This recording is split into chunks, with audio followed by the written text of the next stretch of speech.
الحمدللہ وحدہ الصلاۃ والسلام علی من لا نبی بعدہ اما بعد فاعوذ باللہ من الشیطان الرجیم بسم اللہ الرحمن الرحیم رب اشرح لی صدری ویسر لی امری واحلل عقدۃ من لسانی یفقہوا قولی۔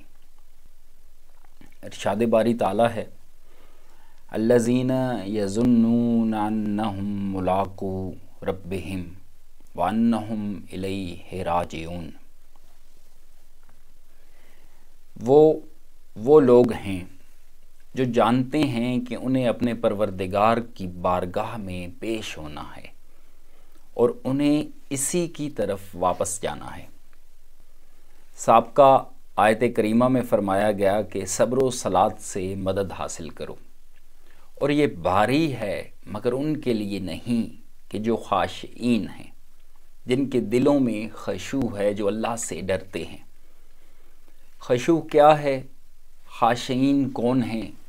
خشوع کیسے حاصل کیا جاتا ہے؟ خشوع دل کی ایک کیفیت و حالت کا نام ہے۔ نبی اکرم صلی اللہ علیہ وآلہ وسلم سے ہمیں جو نعمتیں پہنچی ہیں، ان کی دو صورتیں ہیں۔ ایک کو تو ہم تعلیمات نبوت کہتے ہیں، جبکہ دوسری نعمت برکات نبوت صلی اللہ علیہ وآلہ وسلم ہے۔ نبی اکرم صلی اللہ علیہ وآلہ وسلم سے اللہ کا کلام یعنی قرآن مجید ہم تک پہنچا، پھر اس کے لیے مفاہیم و معانی اور تفسیر احادیث مبارکہ کی شکل میں ہم تک پہنچی۔ آپ صلی اللہ علیہ وآلہ وسلم کے عمل سے کتاب اللہ پر عمل کرنے کا طریقہ ہم تک پہنچا۔ یہ سب تعلیمات محمد الرسول اللہ صلی اللہ علیہ وآلہ وسلم ہیں۔ دور حاضر میں یہ علوم علماء ظاہر کے ذریعے سے ہم تک پہنچ رہے ہیں۔ اللہ تبارک و تعالیٰ ان کے علم و عمل میں برکتیں عطا فرمائے۔ دوسری نعمت کے بارے میں قرآن کریم میں ارشاد ہے یتلو علیہم آیاتہ ویزکیہم ویعلمہم الکتاب والحکمہ۔ ان تک اللہ کی آیات پہنچائیں، ان کا تزکیہ کیا اور انہیں کتاب و حکمت کی تعلیم دی۔ یہاں ترتیب قرآنی سے واضح یہ معلوم ہوتا ہے کہ دعوت اللہ کے بعد سب سے پہلا کام تزکیہ ہے، جس کے معنی ہیں پاک کرنا، صفائے قلب نصیب ہونا۔ یہ پاک ہونا ایک کیفیت ہے دل کی، باطن کی، قلب کی، روح کی، ضمیر کی۔ آپ اسے جو بھی نام دیں، نبی رحمت صلی اللہ علیہ وسلم تزکیہ کس طرح فرمایا کرتے تھے کہ جو بھی ایمان لایا، جس نے بھی ایمان کی حالت میں وجود عالی صلی اللہ علیہ وسلم کو دیکھ لیا، جس مومن کی بھی نگاہ آپ صلی اللہ علیہ وآلہ وسلم پر پڑ گئی تو اس کا تزکیہ ہو گیا۔ قلب اطہر محمد الرسول اللہ صلی اللہ علیہ وسلم سے قلب مومن میں ایسی برکات پہنچی کہ اسے پاک کر دیا، اس کا تزکیہ کر دیا۔ یا یوں کہہ لیں کہ نبی رحمت صلی اللہ علیہ وسلم کی نگاہ عالی جس بھی مومن پر پڑ گئی تو اس کا تزکیہ ہو گیا، اور بعد از نبوت اعلیٰ ترین درجے صحابیت پر فائز ہو گیا۔ صحابی کا لفظی ترجمہ ہے صحبت یافتہ۔ شرعی اصطلاح میں اسے صحابی کہا جاتا ہے جس کی ایمان کی حالت میں نبی رحمت صلی اللہ علیہ وآلہ وسلم سے ملاقات ہوئی اور اسلام پر اس کی وفات ہوئی۔ لیکن مفہوم اس کا یہ ہے کہ انسانوں میں اکمل ترین ایمان میں، اخلاص میں، عمل میں، دیانت میں، امانت میں، علم میں، ہر شعبے میں روئے زمین کے انسانوں سے افضل ترین اور انتہائی بلند مقام پر فائز ہستی بقول قاسم فیوزات حضرت مولانا محمد اکرم آوان رحمۃ اللہ تعالیٰ علیہ کہ صحابہ کے بعد تب سے اب تک اور اب سے قیامت تک آنے والی ساری مخلوق اگر کامل ولایت حاصل کر لے اور سب کی ولایت جمع کی جائے تو صحابی کی گرد پاک کو نہیں پہنچتی۔ ہم دیکھتے ہیں کہ اللہ کا کوئی ولی کامل گزرتا ہے تو جس زمین میں وہ دفن ہوتا ہے، صدیوں وہ زمین بھی کلام الہی سے گونجتی رہتی ہے۔ اور لوگ وہاں تلاوت کرتے رہتے ہیں، اس کی نسلوں کی لوگ زیارت کرتے رہتے ہیں۔ لیکن اگر سارے بنی آدم ایسے ولی ہو جائیں اور سب کی ولایت جمع کی جائے تو صحابی کی گرد پاک کو نہیں پہنچتی۔ ان کے تزکیے یا خشوع کا یہ عالم ہوتا ہے، اور اس کی وجہ کہ انہیں یہ تزکیہ، یہ خشوع براہ راست آپ صلی اللہ علیہ وآلہ وسلم سے نصیب ہوا۔ پھر صحابہ کی یہ عظمت کہ جو بندہ مومن بھی ان کی صحبت میں پہنچا وہ تابعی بن گیا، اور انہیں بھی انتہائی اعلیٰ درجے کا خشوع نصیب ہوا، ان کا بھی تزکیہ ہو گیا۔ پھر یہ تابعین بھی اتنے عظیم لوگ تھے کہ جن مومنین کو بھی ان کی صحبت ملی وہ تبع تابعین کہلائے۔ یہ تین بہترین زمانے ٹھہرے جن کے بارے میں آپ صلی اللہ علیہ وآلہ وسلم کا ارشاد گرامی ہے کہ خیر القرون قرنی ثم الذین یلونہم ثم الذین یلونہم، فرمایا سب سے بہترین میرا زمانہ ہے، پھر اس کے بعد آپ صلی اللہ علیہ وآلہ وسلم کے زمانے کے مومنین کو اصحاب محمد الرسول اللہ صلی اللہ علیہ وآلہ وسلم کا درجہ نصیب ہوا۔ پھر آپ کے بعد کے لوگ تابعین کہلائے، پھر اس کے بعد تبع تابعین۔ ان تینوں زمانوں کو خیر القرون فرمایا گیا۔ نبی کریم صلی اللہ علیہ وآلہ وسلم نے جب دنیا سے پردہ فرمایا تو پھر کوئی صحابی نہ بن سکا۔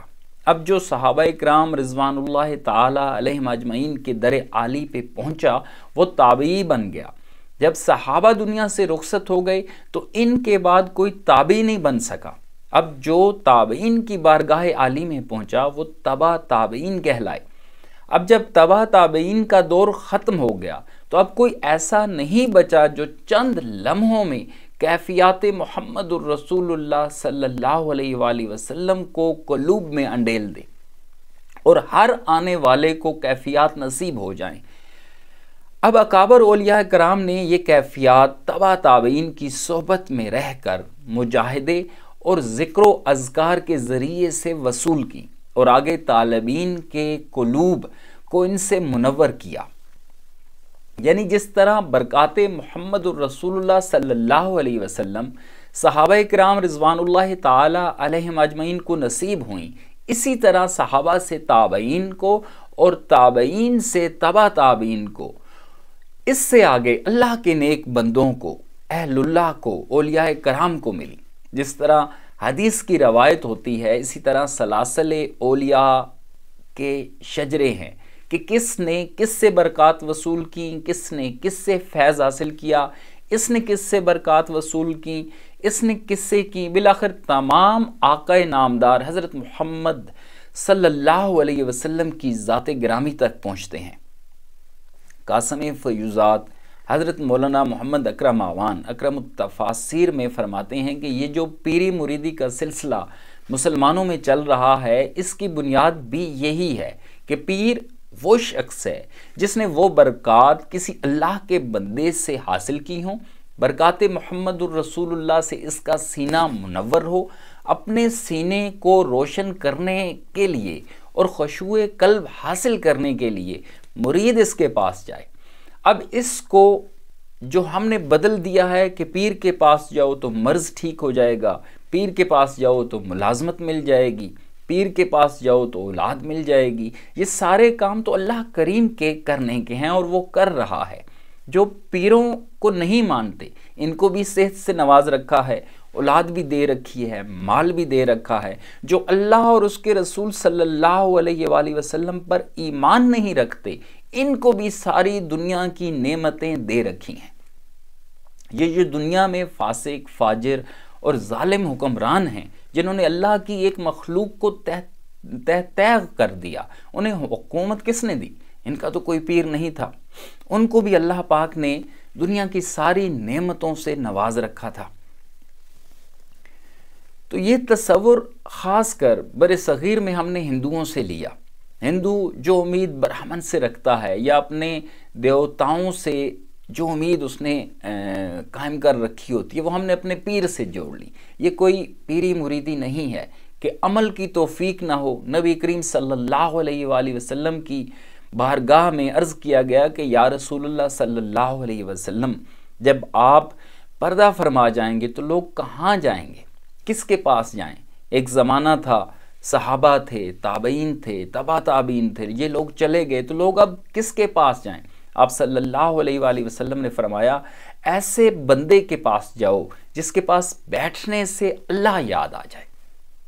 آپ نے یہ نہیں فرمایا کہ ان کے پاس جاؤ جو تمہاری مصیبتیں دور کر دے، اس کے پاس جاؤ جو تمہیں ملازمت دلوا دے، اس کے پاس جاؤ جو تمہاری دکان چلوا دے۔ حضور صلی اللہ علیہ وآلہ وسلم نے ایسا تو نہیں فرمایا۔ آپ کا ارشاد ہے ایسے بندے کے پاس جاؤ جس کے پاس بیٹھنے سے تمہیں اللہ یاد آ جائے۔ تو پیری مریدی سے مرید کو یہ چاہیے کہ اپنی نیت کو کھڑا کر لے اور خشوع قلب کے حصول کی خاطر پیر تلاش کرے، اور پیر کو بھی چاہیے کہ اگر اسے وہ نعمت نصیب ہے تو لوگوں کو بانٹے، ورنہ دنیا داری کے لیے لوگوں کا راستہ روک کر نہ بیٹھ جائے۔ صاحب کا آیت کریمہ میں فرمایا گیا کہ یہ دونوں چیزیں یعنی صبر اور صلات سے مدد مانگنا بہت مشکل ہے، لیکن ان لوگوں کے لیے نہیں جن کے دلوں میں خشوع ہے، جو خاشعین ہیں، جن کو کیفیات محمد و رسول اللہ صلی اللہ علیہ وآلہ وسلم نصیب ہیں، جن کے سینے برکات نبوت صلی اللہ علیہ وآلہ وسلم سے روشن ہیں، جن کے قلوب اللہ کے ذکر سے غافل نہیں اور ہمہ وقت اللہ کی یاد میں، اللہ کے ذکر میں محو رہتے ہیں۔ یہ کیسے ممکن ہے؟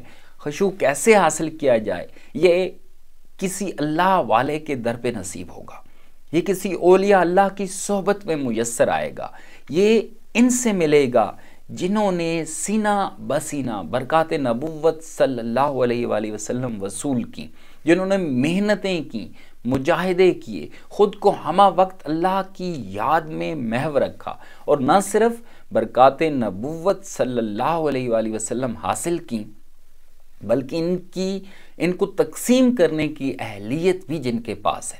پھر فرمایا الذین یظنون انہم ملاقو ربہم وانہم الیہ راجعون، اور وہ لوگ ہیں جو جانتے ہیں کہ انہیں اپنے پروردگار کی بارگاہ میں پیش ہونا ہے اور انہیں اسی کی طرف واپس جانا ہے۔ یہ دونوں باتیں پہچان ہیں، نشانیاں ہیں ان لوگوں کی، اور نتیجہ ہے ان کے خشوع کا کہ یہ وہ لوگ ہیں کہ جنہیں اپنے خشوع کی وجہ سے اس کیفیت قلبی کے سبب پورا یقین ہوتا ہے کہ ہمیں ہر صورت بالآخر اللہ کے حضور پیش ہونا ہے، ہمیں اللہ سے ملنا ہے، ہمیں اللہ کی بارگاہ میں اللہ کے روبرو کھڑے ہونا ہے۔ قرآن کریم نے یہ بتا دیا کہ جنہیں خشوع نصیب ہوتا ہے انہیں ایک تو یہ یقین ہوتا ہے کہ مجھے اللہ کے حضور پیش ہونا ہے، اور دوسرا وَأَنَّهُمْ إِلَيْهِ رَاجِعُونَ کہ میں جہاں بھی جاؤں، دنیا میں جہاں بھی رہوں، کوئی مجھے جلا دے، میں کسی طوفان میں ہلاک ہو جاؤں، مجھے درندے کھا جائیں، مجھ پہ کوئی بھی حالت گزر جائے، بالآخر مجھے اللہ کی بارگاہ میں پہنچنا ہے۔ اس سے یہ بات بھی مزید واضح ہوتی ہے جو قرآن کریم میں بارہا بیان کی گئی کہ عقیدہ آخرت پر دار و مدار ہے سارے اعمال کا، اور عقیدہ آخرتی بنیاد ہے ایمان کی، اور یہ عقیدہ راسخ ہوتا ہے جب کیفیات قلبی نصیب ہوں۔ زبانی کلامی باتوں سے یا ظاہری علوم سے کیفیات نصیب نہیں ہوتی، اور کیفیات نہ ہوں، خشوع قلب نہ ہو، صدری علوم نہ ہوں تو عقیدہ آخرت پہ یقین نصیب نہیں ہوتا، تزکیہ نفس نہ ہو، روحانی معاملات ٹھیک نہ ہوں، روح کو زندگی اور حیات میسر نہ ہوں تو عقیدہ آخرت پہ یقین نصیب نہیں ہوتا۔ اور جب بندے کو اللہ کے حضور پیش ہونے کا اور اسے دوبارہ لوٹائے جانے کا یقین نہ ہو تو اس کو ایمان کامل نصیب نہیں ہو سکتا۔ حضرت رحمت اللہ علیہ اکرم التفاسیر میں فرماتے ہیں کہ فرض کا جاننا فرض ہے، سنت کا جاننا سنت ہے، واجب کا جاننا واجب ہے، اور ہمارا رویہ یہ ہے کہ بچپن میں کسی نے کوئی غلط لفظ یاد کرا دیا، تلفظ صحیح نہیں ہے تو ہم عمریں گزار دیتے ہیں لیکن اس کی صحت کی فکر نہیں کرتے۔ وضو کا طریقہ کہیں سے بھول گیا یا غلط ہو گیا تو ساری عمر اسے غلط چلائے رکھتے ہیں۔ دنیا کے کاروبار میں مثلا کاشتکاری میں کاشتکار ہوں تو ہمارے ہاں ہر روز فصل پہ بحث چل رہی ہوتی ہے، کہ اچھی قسم کا بیج کون سا ہے، کھاد کون سی استعمال کرنی چاہیے، اسے کس وقت اور کس طرح کاشت کیا جائے۔ عمر گزر گئی کاشت کرتے کرتے، باپ کو کاشت کرتے دیکھا، دادا کو کاشت کرتے دیکھا، نسلیں بیت گئیں، پھر مشورے کی کیا ضرورت ہے؟ ہم سمجھتے ہیں کہ مشورہ بہتر ہے تاکہ بہتر فصل حاصل ہو، لیکن دین کے معاملے میں ہم کیوں نہیں پوچھتے؟ کیونکہ خشوع کی کمی ہے۔ قلب میں خشوع آ جائے تو فکر پیدا ہو جاتی ہے کہ میں جو کام کر رہا ہوں یہ صحیح بھی ہے کہ نہیں، اس کا صحیح طریقہ کیا ہے، روزہ رکھا ہے تو اس کے افطار و سحر کے احکامات کیا ہیں، اس کے آداب کیا ہیں، کس بات سے ٹوٹے گا، کس سے مکروہ ہوگا، یہ جاننا چاہیے۔ جانے گا نہیں تو عمل کیسے کرے گا؟ فرماتے ہیں کہ میں نے اپنے شیخ حضرت مولانا اللہ یار رحمۃ اللہ علیہ کی خدمت عالی میں یہ دیکھا ہے کہ حضرت کسی کو نہیں فرماتے تھے کہ یہ کرو وہ کرو، ایسا کرو ایسا نہ کرو، یہ بھی نہیں فرماتے تھے کہ داڑھی رکھ لو۔ میں نے نہیں سنا کسی سے آپ نے کہا ہو، لیکن عجیب بات ہے کہ جب کیفیات قلبی نصیب ہوتی تھیں، جب کیفیات قلب میں آتی تھیں تو بندے میں خود ایک تجسس پیدا ہو جاتا، وہ از خود اس طرف چل پڑتا، وہ خود داڑھی بھی رکھ لیتا، خود نمازوں کا بھی پابند ہو جاتا، خود حلال و حرام پوچھنے لگ جاتا۔ آپ کی محفل میں کتنے لوگوں کو دیکھا کہ جب دل میں برکات نبوت صلی اللہ علیہ وآلہ وسلم آئیں تو کردار میں مثبت تبدیلیاں آنے لگ گئیں۔ تو میرے بھائی، اللہ کی اطاعت سے، اللہ کی عظمت کا اقرار کر کے اور اپنی عاجزی کو دیکھ کر تمہیں دنیا میں کوئی مشکل نہیں لگے گی۔ جب تک برکات محمد الرسول اللہ صلی اللہ علیہ وآلہ وسلم سے دل روشن نہیں ہوگا، خشوع نہیں آئے گا، تعمیل حکم مشکل نظر آئے گی۔ اگر خشوع نصیب ہو گیا تو پھر یہ مشکل نہیں رہے گی، یہ نصیب ہو گیا تو دنیا میں کوئی مشکل نہیں رہے گی، ہر حال میں مطمئن رہو گے، اطمینان قلب تمہارا مقدر بن جائے گا۔ اللہ تبارک و تعالی ہمیں صراط مستقیم سمجھنے، اس پہ عمل کرنے اور تا دم آخر صراط مستقیم پہ قائم رہنے کی توفیق و ہمت عطا فرمائے۔ آمین یا رب العالمین۔